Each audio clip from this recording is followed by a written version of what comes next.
I'm delighted to welcome to the show today the very lovely Suzie Welstead from Leicester in Leicestershire in England, and you're a wellbeing coach and an author, Suzie. Yes, Elaine. Hi, thank you for having me. Most welcome. So I've interviewed quite a lot of wellbeing coaches. What's your kind of key specialism in this area? Oh, emotions. Talk to me about emotions and I'll have you there all day. I'm just really passionate about people and emotions. And I think you go through stuff in your own life which kind of paves the way for where you're going to go. And for me, it's always been emotions because I denied mine for so long, and that's where my passion is. Okay, what kind of emotions? I mean, it's a whole bag, isn't it? It's a whole yes, yeah. Well, I don't like to label, right? But if we think about the main ones, like your anger, if you think of any stress or anxiety, it's going to pick up some kind of emotion. So I deal with that, as well as what I do in my therapy is, I call it therapy, it's very heart-centered.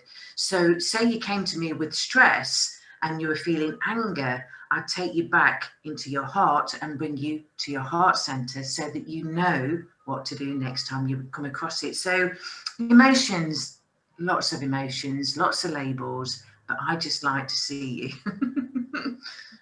So when did you become a coach in this area? A good 5 years ago. And what were you doing before you were doing the coaching? Oh, wow, that's interesting. So if you've never heard of me, which I guess most people haven't, I made myself homeless at the age of 17. So I decided then, I had a really traumatic background, and I decided I always wanted to help others. So the best thing for me was I worked in mental health for 10 years, only in admin, in doctor's surgeries, but I got to learn a lot about people and emotions. I also worked with Samaritans for 8 years and domestic violence for 8, working with young people as well as men, kids and young children, from the age of 5 upwards. So that is my background, and I think that's why I'm so passionate about emotions. How come you left home at 17, made yourself homeless? That's let's unpick that. What was happening? Why did you leave home? Oh, it's we know what abuse is. So basically, since I was born, all I remember are very dark days. So we're talking about physical abuse, mental abuse, and emotional abuse. And obviously, as a child, you don't realise the impact of the emotional and mental as you get older.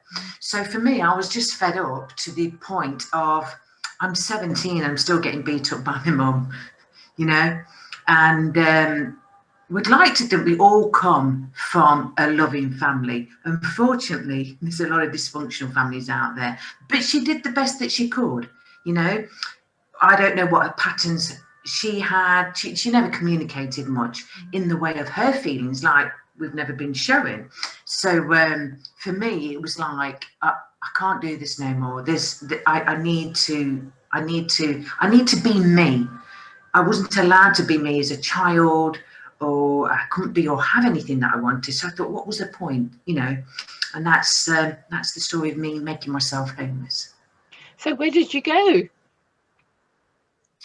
Well, to be fair, I rang a few of my friends, but because of shame and embarrassment, because it was the Asian community, I didn't know what to do. I really didn't know what to do. Now, I left home with a white satchel, a school bag, and inside there was a diary, a pen, and 20 pence. I don't know where I was going, but I had no logic of what or anything. So I ended up looking in my book, and there was the number for the Samaritans in there. So I must have just picked it up, seen it somewhere, and got it in my book, and I rang them. And fortunately for me, they kept me talking for 4 hours until they found me a refuge, and that's where I stayed for a good 6 months. There's some wonderful organisations out there to help, aren't there? I remember being homeless when I was, I must have been about 20. I can't think now. Anyway, I've also been there, and it's not a very pleasant situation. I Yeah, was a single mom at the time as well, and it's yeah, amazing how you find inner strength as well, isn't it? You yeah. don't necessarily have a plan, but you just follow your intuition and just go where you just kind of you flow, don't you? Yeah, yeah. And I guess sometimes it's like, you've got to do it, but you're just so scared because you haven't got a clue what you're going to do. Like you said, nothing's like paved out for you, and you're wishing that lifeline that somebody's going to save you, someone's going to be there for you. But no, you've got to do it for you. It's so important that we have to realize that, and then you do realize on that inner strength, that I could talk about it today, and obviously I've written about it, but not in a full. I think we all know, because I went down the route, I don't know about you, self-help books, they were going crazy, and I read one book and thought, oh my gosh, I can relate to it, and then I started reading more and more and more, and they're actually damaging me, not making me better. So we have to be really mindful. But so mine is basically You Are Enough was written in 2018, but more about a bit of motivation and inspiration to get yourself out of situations rather than the actual trauma. I probably put a couple of incidents in, but it wasn't about that, because I believe we all know what being in pain and being hurt is. We don't need to keep going down that route. Yet this is very kind of bringing in mindfulness and self-love to carry you forward. There's an awful lot at the moment, isn't there, about self-love, and people are out there helping everybody else, but they forget about themselves. Oh, definitely. Been down that route. When people come to you, is there a pattern, a type of person, is there a type of condition or situation that you see often? Do you know what? Mostly people get stuck in their own thinking. So it's like my ideal client or person I see is somebody that walks around in the world with a load of baggage on their shoulders, but it's all the stories and the thoughts they are rehearsing because of their past life experiences. So for me it is like that baggage, because emotions are baggages, and if we only knew how to let go, we would be doing it, because we have this natural ability to let go, yet because we've not been showing, and all we do is suppress or express or detach ourselves or get distracted or escape from it all, that's when we build up all that hurt and pain within our bodies. There's a lot of people who are very angry at the moment. I seem to be coming across people who are either very angry or almost pathetic and victim, and there doesn't seem to be a lot in the middle at the moment. How do you first deal with people when they come to you? Do you help them to identify their particular emotion, or do you start, let's start? I'm very, very fortunate because of the jobs that I've had in the past and because of my own experience. I think I make people feel really welcomed in the fact just having a cup of tea and allow what to come up in the moment, not necessarily about the past, because we know the past does not matter, but it does because it's their story. But if it's not coming up in that time, let's deal with what is coming up in that time. Now, it's really great that you mentioned fear, because fear has been massive, because I'm not denying there is a virus on the planet. Yet the biggest virus I see is anxiety and fear. And that's what we're creating more and more of. Now, the latest thing with my clients is that they've got a lot of childhood trauma that they didn't realise that they had when it comes to fear.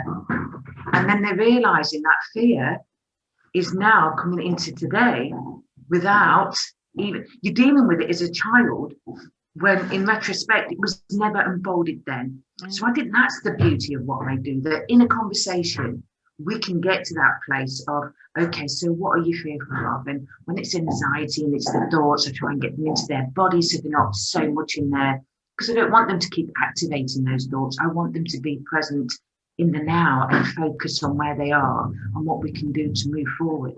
And sometimes that's the beauty of a conversation, that you get so much hindsight when somebody actually understands your pain or is actually sitting, and you can actually see that they care about what you were saying. That shift's huge. To me, that's the difference between coaching and mentoring.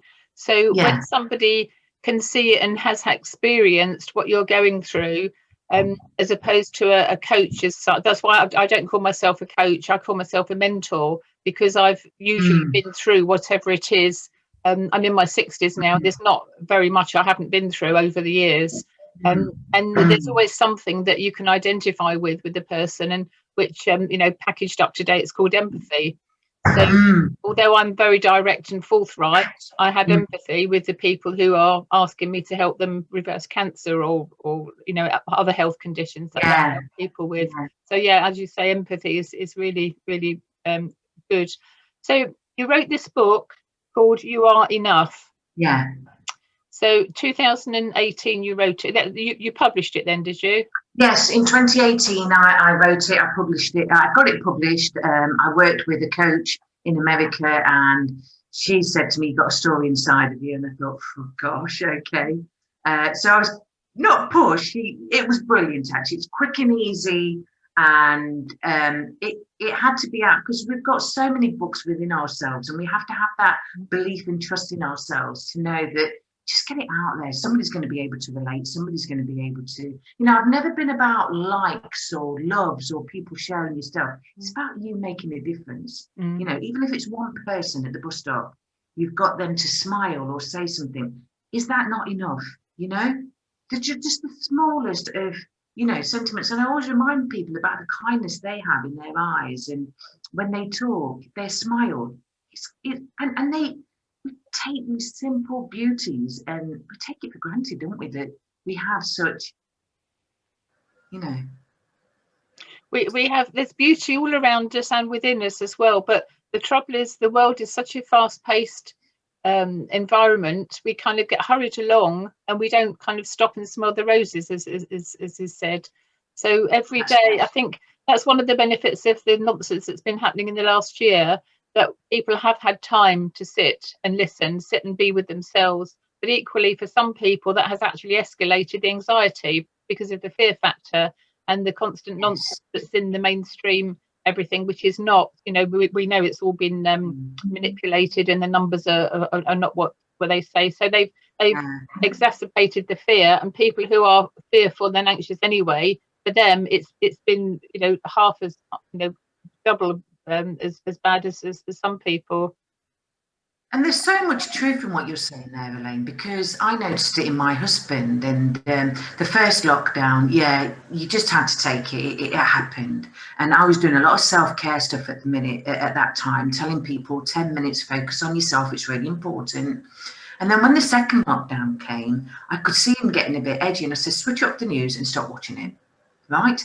There's no pause button, but you have the choice whether to read it and continue with it. So do yourself a favour, because now, and I mean this in the best way possible, it's brainwash society. Yeah, absolutely. So you have to have a word with yourself. If something doesn't, but what you and I know is that people have stopped believing and trusting themselves, because we've been following this new, we've been following it for a long time, unless you are aware to, do you know what, I'm going to stick up for what I want and move in my direction. But a lot of people still want to be, and like you said, it's that victim thing again, isn't it?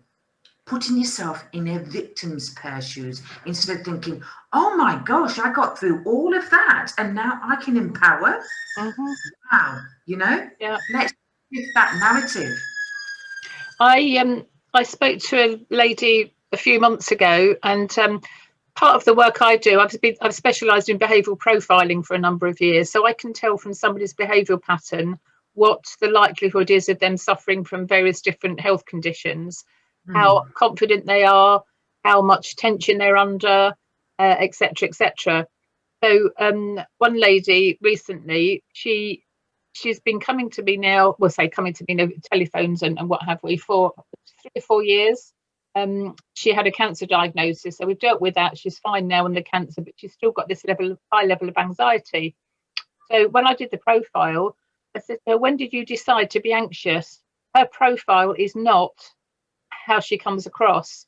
So now, by seeing her behaviour pattern and realising that she has been brainwashed, kind of thing, and she's been listening to everybody else's nonsense and playing to their tune, she now realises how strong she is in her own power, and she's thriving, absolutely thriving. So she's gone. It's taken a while, but it was doing the behavioural profile that was the big difference with her. So I was empathising with her on the cancer malarkey, got through that, dealt with that, no problem. She's got the all clear, and now we're dealing with the anxiety stuff, which isn't my area of expertise. But when somebody sees how strong they are as an individual, so my behavioural profile is not everybody's cup of tea. I'm very strong and resilient, straightforward, direct, truth sayer, which is why I keep getting slung off of Facebook. I've kind of come with a health warning. If you want cuddles and coochies, I'm not the person to help you. You know, if you want straightforward, direct advice, yeah, absolutely. You know, roll up. But we scare people, don't we? Because your truth outshines anything else. And I'm always, I mean, I get, oh, you can't like that, or you can't do that. Why not? It's the truth. If somebody else has been offended by my truth, I'm sorry, that's your situation, not mine. Because I had no malice, I had no whatever when I wrote that. So if that person's being triggered, ask yourself, why am I feeling triggered? Yeah, absolutely. I've blocked so many people because I'm not having any negativity around me. I don't care who they are, how close people are to me. And it's interesting, the last year we've seen a lot of worms turning, people who claim to, even health practitioners. I've been horrified at some people who claim to be health practitioners and they're taking the vaccine. I mean, really, for goodness sake, you know, horrified. So I've blocked. That's another subject, isn't it? Yeah. Where people just, but you can't, you've got your own views. But like I said, even if I have a diet or anything, I never ever tell other people you've got to do it. I believe what is true for me, and I will follow that. And I'm not here to change your views or anything. I'm living it the best way possible for me. And I'm afraid that's what we've got to do, because I think we live in a society where it's so easy to offend, where it's so easy to take everything so personal. You know, I think we seem to have lost that laughter in life, that you could laugh through stuff, you know. We used to, when you look at the comedy programs that were on years ago, I've not watched television for over 20 odd years, or normal newspapers. But I remember as a child, we used to have, you know, hilarious laughter at, you know, the silliest things. Now, none of those programs could be aired because they would all be racist or sexist or this or that's this.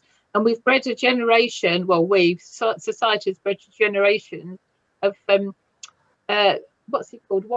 Warren Mitchell. There used to be a program called Till Death Us Do Part, which was everything you could possibly shake a stick at. It was, you know, it was racist and sexist and this and that and ageist and everything, you know.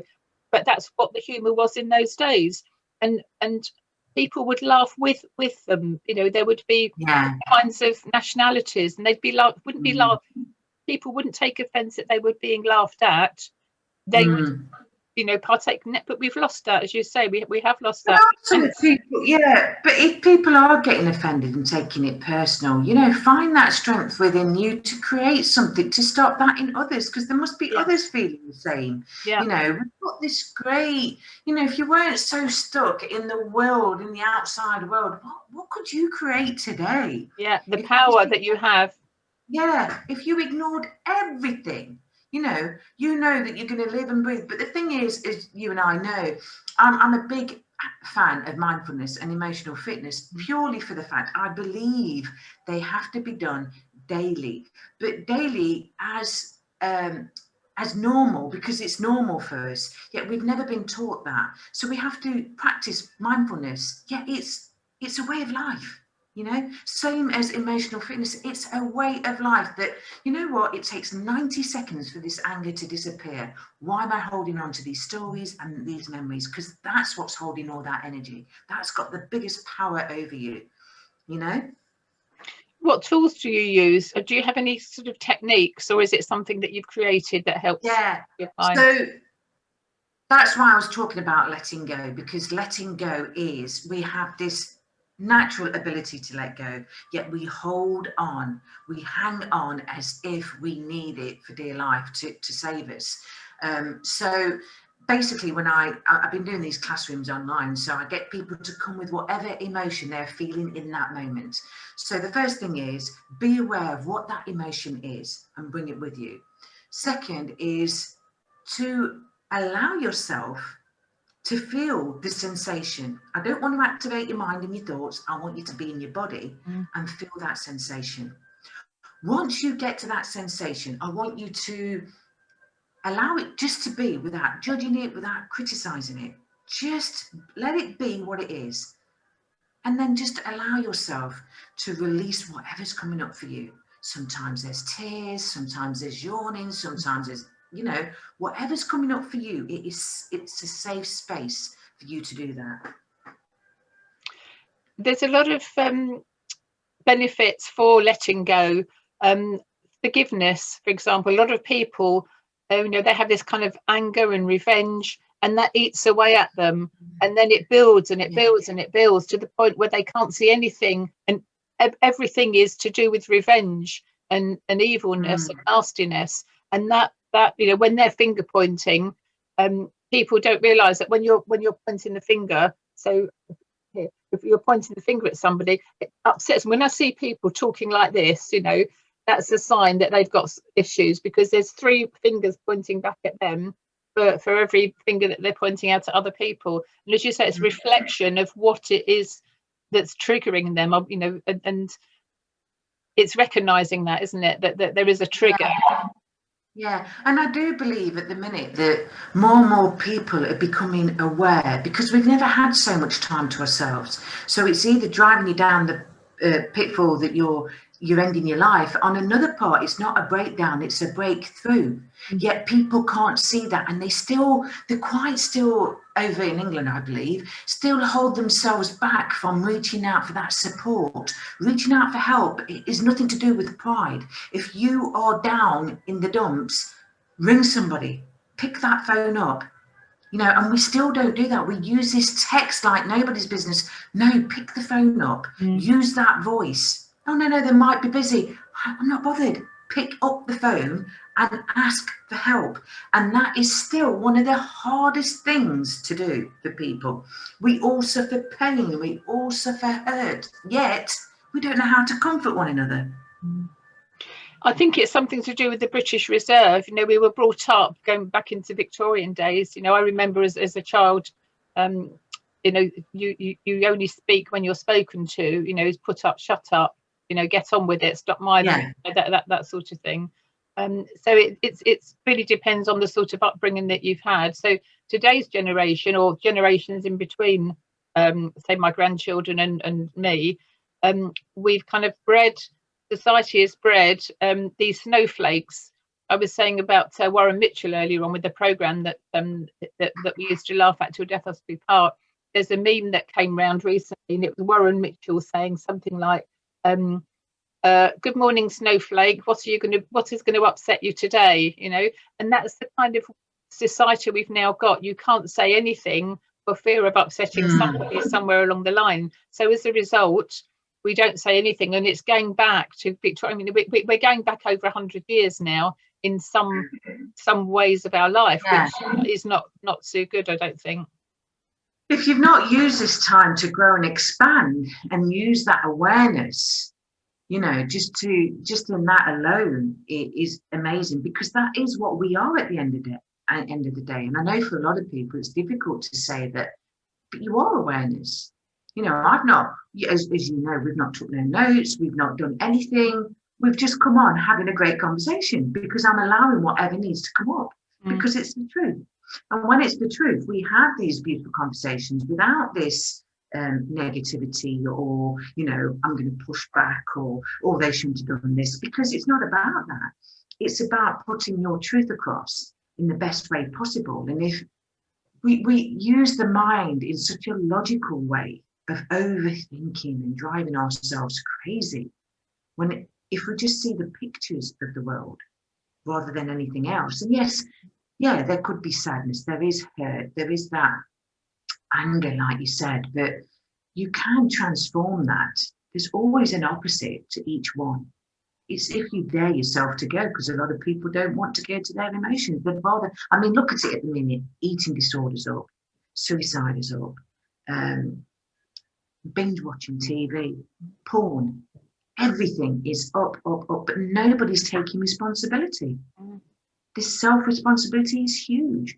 And another thing, when you talk about forgiveness, and I never mention forgiveness to my clients, to be fair. I kind of use the word acceptance, because it all comes down to accepting who you are and what you do, regardless of what anybody else thinks or does. Yet it takes a whole lifetime of conditioning and experience to understand, you know what, I accept myself for who I am, regardless. Yeah, absolutely. And we stand in our own strength. Awareness and acceptance, I think they're two very important words. Because you can't accept unless you are aware in the first place, can you? No. But something's always pushing you. I always say, you wake up, you follow your inspiration, or you follow memory. The choice is yours. Yeah. But you can't really say it in that way, because a lot of people don't understand. They look at you thinking, oh, what planet you fell off? I don't get that. And it's like, okay, let's just leave it. Yeah. Language is very powerful. The language we use with each other, but also the language with our own self-talk, don't we? You know, we have this chat, internal chat, and you said about overthinking and so on. And we have an idea which would come to us intuitively and with feeling. And then our logical mind takes over and says, oh, shan't I? Oh, no, I don't know. No, I don't think so. And then you talk yourself out of something. And it's interesting. Sometimes you can watch and you can physically see people's behaviour changing from a passionate idea to them talking themselves out of it. Yeah. What about your book? So your book is called You Are Enough. Yeah. What are the key messages, apart from the obvious in the title, but anything else in there? It basically lets you know that I'd escaped from home. I made and it goes down the route of my mission is to empower others to believe in themselves, something that I too have had to learn. And I believe that life is for living, loving and enjoying. So let's just be happy. Initially, because of our past conditioning and experiences of abuse, no matter what you've been through, I believed I didn't deserve to be happy, like a lot of us do. Yes. Yeah, absolutely. Now I run my own business, uplifting others and motivating others, and to inspire them, because that's why we have these, I don't want to say stories, but we do, but it's up to us whether we change our own story. Yes, yeah, absolutely. Again, awareness, acceptance, and action. So 3 A's, taking action. It's all very well being aware of stuff and accepting, but if we don't do anything about it, we don't take any action, we're still no further on. In fact, we're going backwards effectively, aren't we? So how do people get hold of you, Suzie? LinkedIn's really good for me, to be fair. I also have a couple of groups on Facebook. One's emotional fitness. We've got an event coming up on the 10th of April, which I've collaborated with others to do Vibrate Higher, which is a free event, which I'll be, I'm not very good at advertising really, so I'm going to put the links up. That's all I can say for that. And that's how I do. I'm really old school. You know, if you need a website, I haven't got websites or anything. I used to have them, but I'd rather DM me. I'll get in touch. You know, that's how I work. You know, I'd rather send you a message. I'd rather pick up the phone and give you a call. It's very much that way. And that's me. Okay, so for the benefit of listeners, because not everybody's going to be watching this, so can you spell your name then and where they can find you on LinkedIn? Okay, it's Suzie, Suzie, Welstead, as in Welstead. I'm on LinkedIn, and that will be under Suzie Welstead. I'll be on Facebook, I've got 2 groups on Facebook. One's called Suzie Sunshine. You have to be mindful, there's quite a few Suzie Sunshines, to be fair. Oh. And there's also emotional fitness classes, which is a group on Facebook as well. And I do a few lives in there, so you can have the experience of letting go. And Okay, and how do people get hold of your book? Where is your book on sale? That's on, yeah, that's Amazon. It's all done through Amazon. I'm sure I have a link for it in one of my pages. I can send you over the link, but I'm sure we did send the link. And that's from Amazon. So you just purchase it from, I think it's about £7-8. I'm unsure. And yeah, that's how you can get the book. Can you just show the picture of it on the screen here for those people watching on video? Cool. Oh, that's that? nice Yeah. front. Yeah, so Telephone Box, You Are Enough by Suzie Welstead. Yeah. Just Be You. Fabulous. Yeah. And plus, if you think about it, and I started at 17, I was in a telephone box ringing Samaritans. So it's very, very, and it's the old-fashioned telephone box, isn't it? Where we hardly see them nowadays. But yeah. So, and then the back just tells you a little bit about when I went, you know, what had happened, and a little bit about it.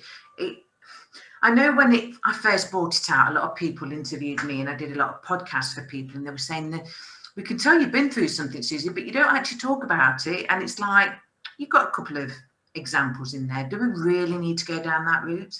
You know, let's empower people. Let's give them the choice of, you know. Exactly. We are who we are because of what's happened to us, but let's not dwell on what's happened to us. Let's look forward and inspire other people. Yeah. Absolutely. Thank you so much for your time, Suzie. It's been a pleasure talking with you. Oh, you're so welcome. You're so welcome. So, yeah, I hope your listeners have enjoyed it, and I hope everybody stays safe. Marvellous. All right, take care. Bye for now. Bye.